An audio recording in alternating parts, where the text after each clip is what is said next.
Bonjour à tous. Au sommaire de cette nouvelle édition, les collèges sont en colère. 14 délégations protestent devant l'inspection académique. Rencontre avec deux jeunes franco-tunisiens, ils reviennent sur les événements en Tunisie. Première édition de la foire aux livres et à la BD organisée par l'Amicale laïque de Saint-Michel. Et enfin, visite de la section handball du club Saint-Sébastien Sport. Touche pas à mon collège, c'est le slogan scandé par les parents d'élèves et professeurs lors du blocus de plusieurs collèges le vendredi 11 février et quelques jours plus tard devant l'inspection académique. Ils dénoncent le manque de moyens à la rentrée prochaine. Nos enfants vont avoir beaucoup moins de disponibilité et de fonctions pour travailler, donc il est à avoir une classe à 2 voix qui peuvent être supprimées, des postes de professeurs supprimés. On nous parle du tutorat qui pourrait être supprimé aussi alors que nos enfants en ont besoin. L'aide à scolariser, l'aide aux devoirs pour nos enfants vont être aussi menacés, donc nos enfants vont avoir beaucoup moins de possibilités de travailler correctement. Les 14 délégations venues de toute la région pour rencontrer l'inspecteur d'académie ont été rejoints en masse par les parents d'élèves pour manifester dans les rues d'Évreux. La réduction des postes et le gonflement des effectifs fait également grincer des dents. La prévision est actuellement à ce jour de 31 élèves qui ne seront pas dans l'établissement en moins en la rentrée 2011.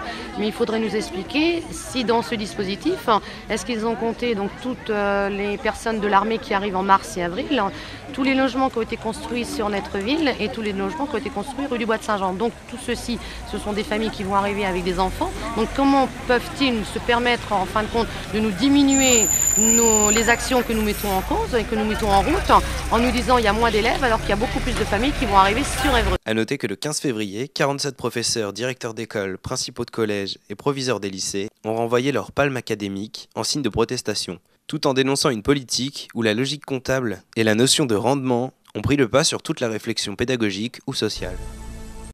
Vous le savez, la Tunisie vit en ce moment un tournant de son histoire. Rencontre avec deux jeunes franco-tunisiens habitant Évreux. Beaucoup de surprises. Comment vivre sous 23 ans de dictature et à ce que le peuple se révolte. En moins de 2 semaines, ils ont renversé ce dictateur, ils ont renversé ce gouvernement qui ne faisait qu'opprimer la liberté des Tunisiens. J'ai eu un soupçon de fierté, j'ai eu beaucoup de fierté, beaucoup de surprises, d'émotions par rapport à ça. Je pense qu'aussi les réseaux sociaux tels Facebook ont vraiment contribué à cette révolution rapide. Beaucoup de corruption en gros. Par exemple, si on fait un concours pour accéder en tant que fonctionnaire de police, on doit mettre sous la table. Il n'y a pas de transparence et beaucoup de répression policière. Vraiment, c'était une mafia d'État au niveau de la police. La police réprimait beaucoup le peuple. Il y a 220 000 policiers qui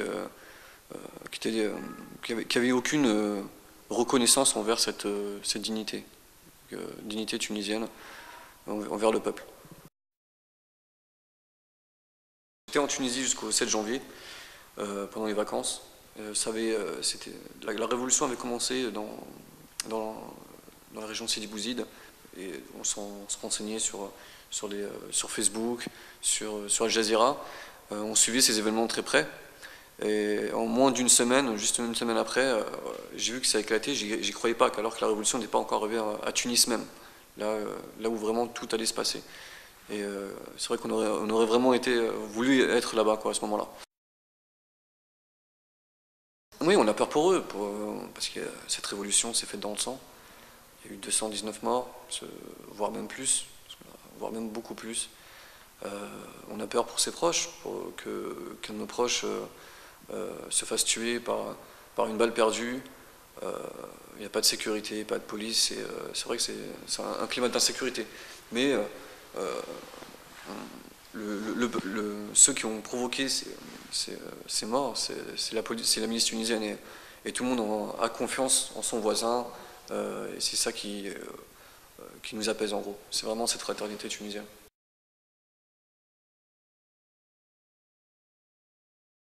Déjà, c'est vraiment d'apporter de la sécurité au pays. Il n'y a plus de police, comme je vous l'ai dit.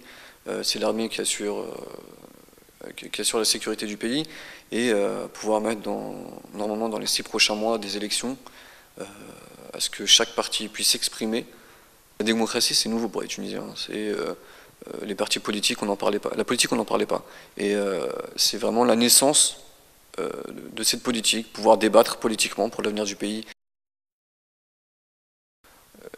Ils ont mal géré, donc contrairement aux Américains qui ont, pendant que Michel Omari faisait ses bagages pour retourner en France, les Américains pensaient déjà à l'idée de faire partir Ben Ali du pouvoir. Donc il y a vraiment un décalage, et c'est là vraiment où j'étais déçu. Lorsqu'a dit Madame Michel Omari d'envoyer, d'aider la Tunisie, elle a bien dit, elle était en Tunisie, elle a dit, juste en revenant de Tunisie, qu'on pouvait les aider à canaliser ces manifestations. Elle n'a pas dit « je condamne le gouvernement tunisien à tirer à balles réelles ». Donc elle a vraiment beaucoup manqué de tact. Dimanche 13 février, l'Amicale laïque de Saint-Michel organisait une foire aux livres et à la BD. Une première pour l'association. On avait fait une tentative l'année dernière qui avait été un échec puisque la foire aux livres n'était pas allée à son terme. Donc cette année, j'ai eu la chance de m'appuyer sur un ami qui est le président de la pétanque de Gravigny et qui a l'habitude de ce genre de manifestation. Donc qui m'a permis de pénétrer un milieu qui est tout à fait différent du milieu des foires à tout, si vous voulez. Si certains exposants sont de véritables passionnés du livre, d'autres apprécient le côté pratique de l'événement. L'objectif, c'est se débarrasser quand même un peu, se faire du ménage un peu sur les étagères de certains livres qu'on ne lit pas, parce qu'on a beaucoup de livres et puis on ne les lit pas tous, et puis aussi récolter un peu d'argent pour faire un beau cadeau à nos enfants. J'ai des livres qui ont 30 ans, 35 ans. Oui, je me débarrasse de certains pour laisser la place à des nouveaux, puisque on sature un petit peu en place. Vous savez que la place, ça coûte cher. Les stocks, c'est connu dans les magasins, il faut s'en débarrasser. Et puis bon, oui, c'est un côté éphémère. Puis d'un autre côté, je sais que je vais peut-être faire plaisir à d'autres personnes avec ce que j'ai aimé moi. Sur les stands de cette foire, on pouvait trouver tous les genres de la littérature et même quelques pièces rares comme cette BD de 1932. Et on voit quand même que les gens sont plus intéressés par les livres d'enfants que les grands classiques, on va dire. Pendant que les parents se baladaient dans les allées de la foire, les enfants, eux, participaient à un atelier conte. Fort du succès de la première édition, les organisateurs pensent déjà à celle de l'année prochaine. Et pour clôturer ce journal, parlons sport avec la section handball de Saint-Sébastien Sport, un club qui compte pas moins de 200 licenciés et une équipe 3e au championnat régional. Le handball rencontre un fort succès, notamment chez les jeunes. Moi j'aime bien les ballons, j'aime bien quand il faut faire des matchs, c'est collectif, des fois on invite des amis à le faire et puis... Vous avez déjà fait des matchs? Vous êtes bon? Oui.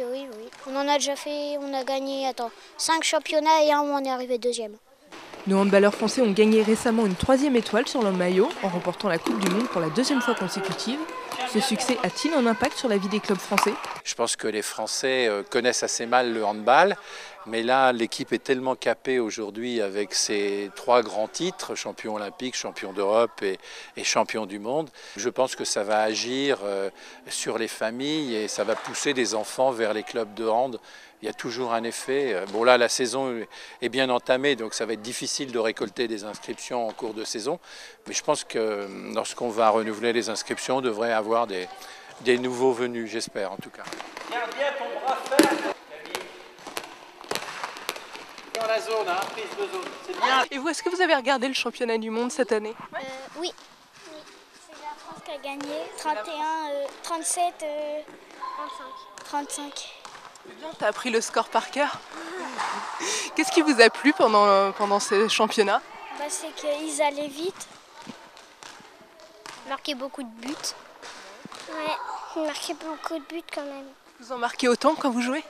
Non. Vous marquez combien de buts vous quand vous jouez? On en marque 8. Maximum c'est 10. Si vous souhaitez vous aussi faire partie d'une équipe de handball, vous pouvez contacter le club Saint-Sébastien Sport au 02 32 39 33 03.